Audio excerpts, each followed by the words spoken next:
Dan aman kendaraan ya. Aman sekali.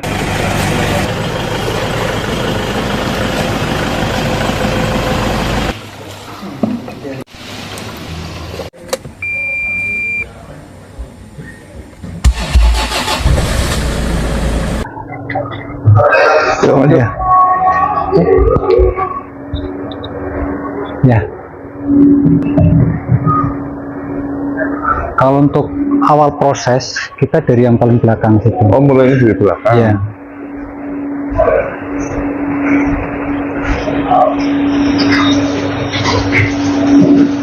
Ini prosesnya sangat simpel sih, seperti kebanyakan mesin pirolisis kan banyak ya, banyak. Akan tetapi kan kita memang punya beberapa hal yang bisa kita tonjolkan. Kalau prosesnya sama di sini, disortir dulu antara yang minimal memisahkan yang kotor dengan yang semua plastik. Semua jenis sampah plastik masuk, tetapi memang sedikit kita menghindari untuk yang mengandung PVC, yang mengandung mica, terus yang mengandung aluminium foil. Kalau aluminium foil kan nggak bisa menjadi bahan bakar minyak itu kan pasti menyisakan residu. Kalau untuk yang mengandung mica biasanya di mata itu pada saat proses pembakaran itu pedih, kurang bagus. Ini sampah dari mana aja, Mas? Sampah dari warga sekitar. Dari warga sekitar kita ada yang mengkoordinasi per RT di wilayah desa sini saja. Oh, ini masih desa ya? Desa, cukupnya masih desa. Cukupnya masih desa. Sebelum ada ini kemana sama? Ke Winong atau? Nah itu sebelumnya kalau setahu saya khususnya di wilayah desa Kasilip sampah itu dikelola masing-masing. Masing-masing orang. Berarti nggak ada TPS desa gitu ya? Setahu saya belum ada. Nah, akhirnya waktu itu Pak Budi selaku pelopor dulu mendirikan bank sampah. Awalnya menampung sampah apa saja. Akan tetapi ketika sampah itu menjadi gunung banyak, itu bingung. Soalnya pada saat dijual pun nilai ekonomisnya itu tidak berbanding terbalik dengan energi yang dikeluarkan. Akhirnya melakukan beberapa inovasi. Akhirnya di tahun 2018-2019 antara tahun itu muncullah mesin pirolisis generasi pertama. Generasi pertama, terus melakukan inovasi. Akhirnya sampai hari ini kita menggunakan mesin pirolisis generasi kelima. Paspol generasi kelima. Buatan sendiri. Hasil inovasi. Oke. Nah, jelasin habis penyortiran terus kemana lagi, Mas? Penyortiran kita masuk timbangan. Ditimbang untuk memastikan bahwa memang hasil timbangan sekian itu akan menghasilkan sekian. 50 keluar 50. Jika kalau kondisi plastiknya sangat bersih dan kering itu bisa 50 bahan baku, 50 bahan bakar. Akan tetapi kalau kotor, menyisakan residu, menyisakan air, biasanya seperti itu. Misalkan 50, outputnya minyak 30, residunya katakanlah 5, airnya sekian, ketemu angka 50. Oke, nanti harus ada proses penyaringan lagi. Oke. Habis ditimbang terus ini mesin apa nih, Pak? Oh, kalau ini mesin mesin katalis namanya, mesin tepung untuk membuat katalis. Penggilingan. Ya, dari tanah yang sudah itu nanti fungsinya untuk proses treatment. Ini nanti proses setelah keluar dari mesin pirolisis. Nah, ini namanya mesin pirolisis. Gen 5, generasi 5. Oh, ini udah modifikasi 5 kali ya? Iya, udah modifikasi 5 kali berarti. Inovasinya sebenarnya. Ini kapasitas berapa? Ini 50, 50, 50, yang itu 100. Bahan bakarnya masih ini ya, Pakai kayu bakar. kayu bakar. Kalau dari sampah ini belum jadi ya? Pas ditimbang, kemudian dimasukkan ke sini. 50 kilo, 50 kilo, 50 kilo, 100 kilo. Nanti bentuk setelah keluar dari sini bentuknya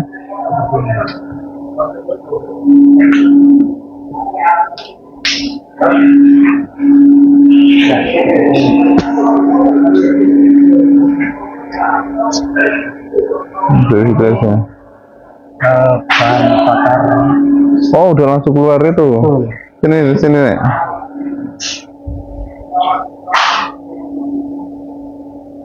Udah langsung keluar itu. Ini secara solar ini bensin.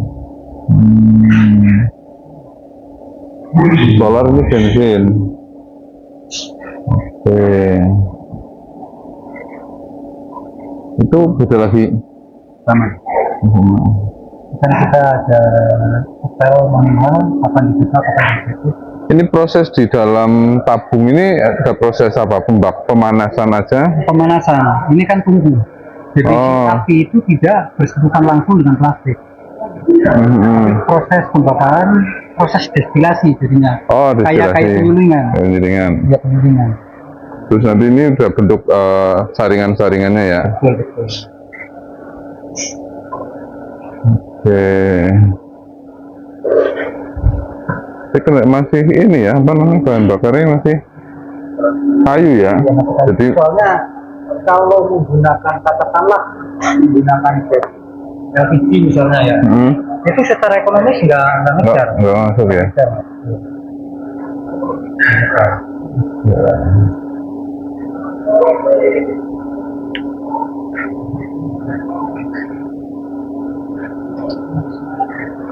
Ada berapa orang yang terlibat di sini lah? Kalau untuk operator mungkin 1 orang. Untuk sortir itu kita juga selain sortir dia juga ada pekerjaan umum, pekerjaan lainnya bisa untuk bahan baku, mempersiapkan bahan baku, atau misalkan ada perbaikan area kerja yang rusak. Ada bagian umum, ada bagian sortir, ada bagian mesin, ada bagian treatment. Nah, ini setelah dari sini nanti treatment di sini. Nah, ini tuh proses pemurnian. Ini kuncinya di sini, salah satu kuncinya di sini. Dan menggunakan katalis yang diproduksi oleh mesin.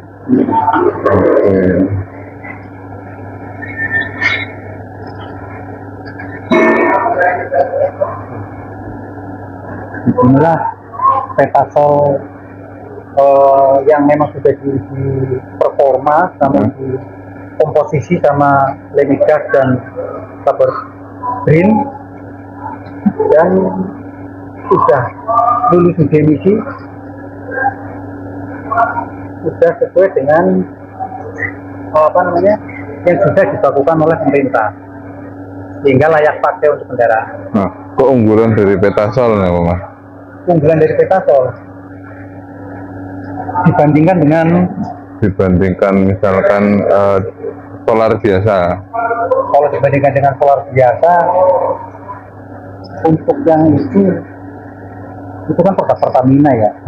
Kita mau dari segi harga, terus misalnya yang lain dibandingkan. Kalau harga kita untuk yang petasol A untuk kendaraan mobil itu 10.000.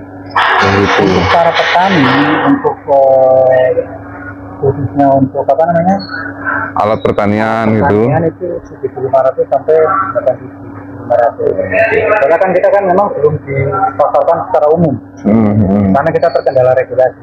Jadi kita hanya untuk komunitas kita saja, komunitas. Nah, kita sedang ya dengan adanya rekan-rekan wartawan ke sini, semoga bisa membantu kami supaya regulasi itu terwujud. Kalau kesulitan yang kendala yang dihadapi sejauh ini apa Mas? Kalau Kayak kendala misalkan bahan baku, misalkan ini masih musim hujan, misalkan bahan bakunya, bahan bakarnya kah, atau jumlah sampahnya kurang kah, atau apa gitu? kalau bahan baku sih selama ini kita nggak mengalami kesulitan yang berarti. Cuman masalah yang ditimbulkan biasanya karena hujan itu sampahnya tuh kotor.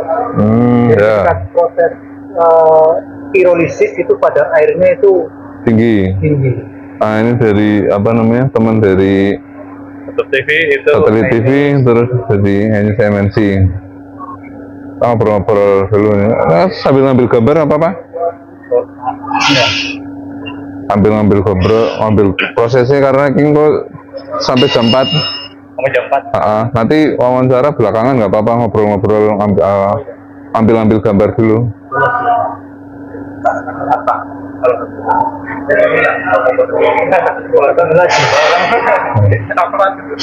Oh, Mantan guru SMA. mantan guru ternyata. Oke, ini prosesnya berarti dari pirolisis dibawa ke sini, Ya. terus bentuk pengolahannya penyaringan atau dicampur ada apa gitu atau gimana? Proses pemurniannya itu kita menggunakan katalis yang kita produksi sendiri. Itu kita ada SOP-nya. Oh, oke. Diaduk dulu selama 15 menit, kemudian diendapkan, terus disaring, baru bisa digunakan. Oke. Dan aman untuk kendaraan ya? Aman sekali, itu Fortuner operasional kami itu 10 tahun menggunakan Petasol. 10 tahun. 10 tahun dari 2014. Oke. Dan langganan-langganan kami juga, anggota komunitas kita yang menggunakan itu juga Nggak ada kendala sampai itu ya? hari ini belum ada keluhan. Semoga sih seterusnya tidak ada keluhan. Nah, aku penasaran proses oven, bisa dibilang oven ya?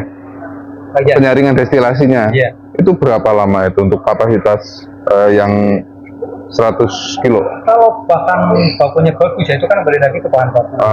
Kalau bahan bakunya bagus itu antara 7 sampai 9 jam. 7 sampai 9 jam. Kalau bahan bakunya bagus. Kalau cuaca hujan seperti ini, basah, kotor, maksimal 12 jam. 12 jam. Ini produksi yang malam atau masih yang dulu? Masih jam. Cuman kalau kita kayak kondisi sekarang, sampah kotor biasanya sampai ada yang bisa sampai jam 8. Oke. Dan ini sepertinya kalau dari masuk ke Silir sini udah nggak ada sampah lagi. Alhamdulillah, kalau untuk daerah Semampir, desa Semampir, Kasilip itu sudah dikoordinir per RT. Awalnya dulu kita dari pengalaman lapangan itu kita memberi sampah dari perorangan. Akan tetapi karena tanda kutip komersil, akhirnya kan ada yang nambahin pakai apa supaya berat. Belajar dari situ akhirnya dikoordinasi. Dari pengepul lah ya. Ya, satu RT kita ada yang mengkoordinasikan, nanti petugas kami yang ambil ke sana per RT. Per RT dan untuk hasil penjualan sampah itu biasanya dijadikan sebagai kas RT. Kas RT dan dibagikan nanti pas lebaran. Bagikan pas lebaran. Yang selama ini terjadi loh ya. Nah, Mas, bank sampah kan sebenarnya di mana-mana sering terdengar. Betul. Sering terdengar, walaupun terus kebanyakan itu nggak lama. Ya. Habis itu, dulu tadinya ada bank sampah, ada bank sampah. Ini bisa sampai sekarang bertahan. Tipsnya apa? Kuncinya apa? Di manajemennya gimana? Kalau dari 2014 kita mengalami pasang surut itu luar biasa. Bahkan ada beberapa rekan kita yang memang mendapatkan pekerjaan yang lebih bagus katakanlah ya. Mereka ada beberapa yang keluar. Akan tetapi sebagai inovator, Pak Budi tidak putus asa.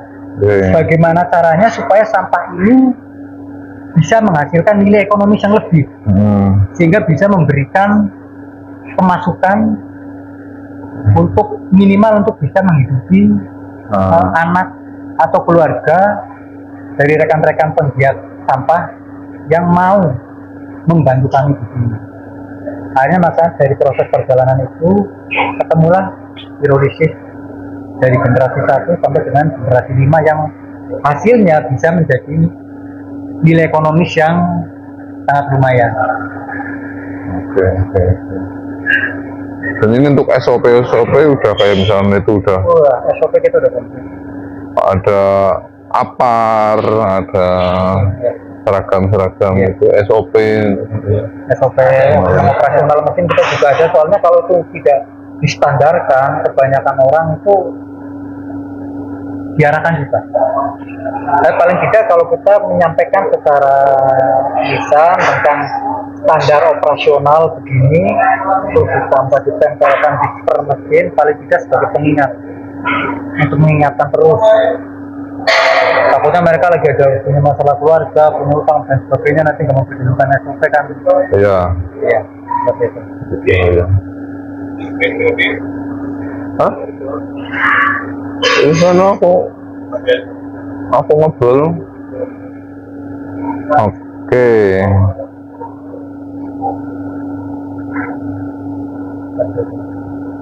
Nah, kalau dari desa-desa lain atau yang dari kecamatan lain ada yang belajar ke sini emang nggak, misalnya apa pengen mengaplikasikan ini di tempat mereka gitu, kunjungan. Kita sudah punya mitra kurang lebih 48 desa. 48 desa. Di Banjarnegara. Di luar Jawa Tengah, bahkan ada yang paling jauh di ini ya, Papua ya. Oh, sampai dari Papua juga. Sudah banyak tersebar di seluruh Indonesia. Oke, artinya mereka di sini menerima kalau misalkan ada yang pengen belajar terus mengaplikasikan ini gitu ya. Biasanya kalau yang kunjungan itu yang pertama kunjungan dari sekolah, terus dari bumdes, misalnya pada berkunjung ke sini studi banding, mahasiswa juga ada. Oke, karena memang permasalahan sampah itu bukan permasalahan 1-2 orang, 1-2-3 institusi, tapi permasalahan itu sangat kompleks sekali. Bahkan menurut pengalaman kami di sini, sampah itu bisa jadi ajang ribut para warga. Tetangga contoh, warga punya tanah yang tidak dipakai. Orang beranggapan nggak dipakai ini sampai tempat sampah. Sampai dibakar pun asapnya jadi masalah juga. Betul, karena tidak melalui cara pembakaran yang benar. Oke.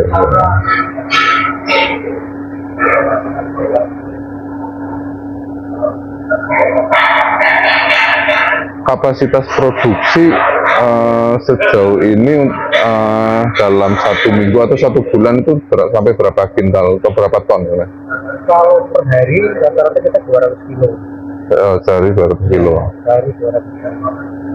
Sehari 200 sampai dengan 250 antara kisaran angka itu. Kalau bahan bakunya proses semua itu bisa 250. Cuman kalau ada proses sortir terus bahan bakunya campur kan, ketika posisi masuk ke inlet itu tingkat kesulitannya kan tidak berkurang.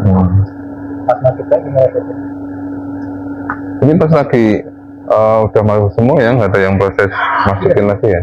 Untuk SOP kita itu maksimal jam 12 bahan baku sudah masuk. Oke. SOP-nya memang begitu, standar operasionalnya begitu. Jadi kalau ada yang sampai lebih dari jam itu berarti salah prosedur.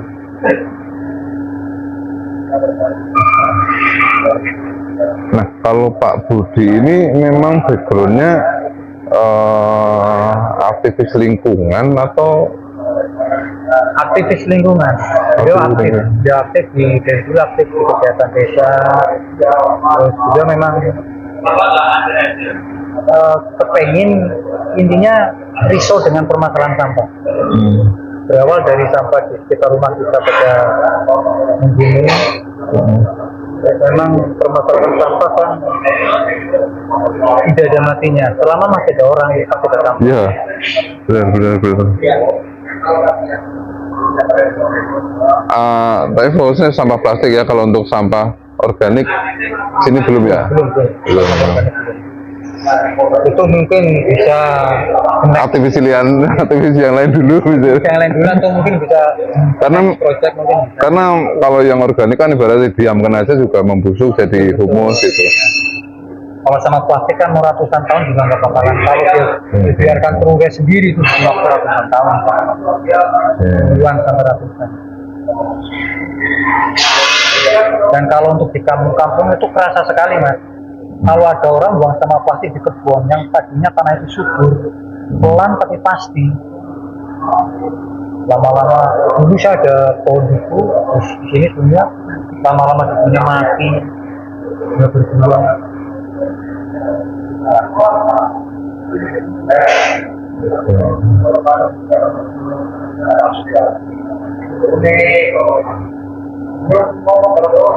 Kalau untuk penjualan sendiri, masyarakat sudah langsung datang ke sini atau Langsung datang ke sini. nah kendala biar bisa dipasarkan secara lebih luas lagi itu Kan memang belum ada izin edar untuk dipasarkan secara luas. karena ada kapasitas minimumnya atau Aturannya belum ada. aturannya belum ada. Aturannya belum ada. Itu kan dari pemerintah ya. Kan ada Pertamina. Jadi kita yang bisa memakai bahan bakar kami namanya Keponsol, kebetulan juga mereknya udah paten, itu hanya komunitas sementara ini.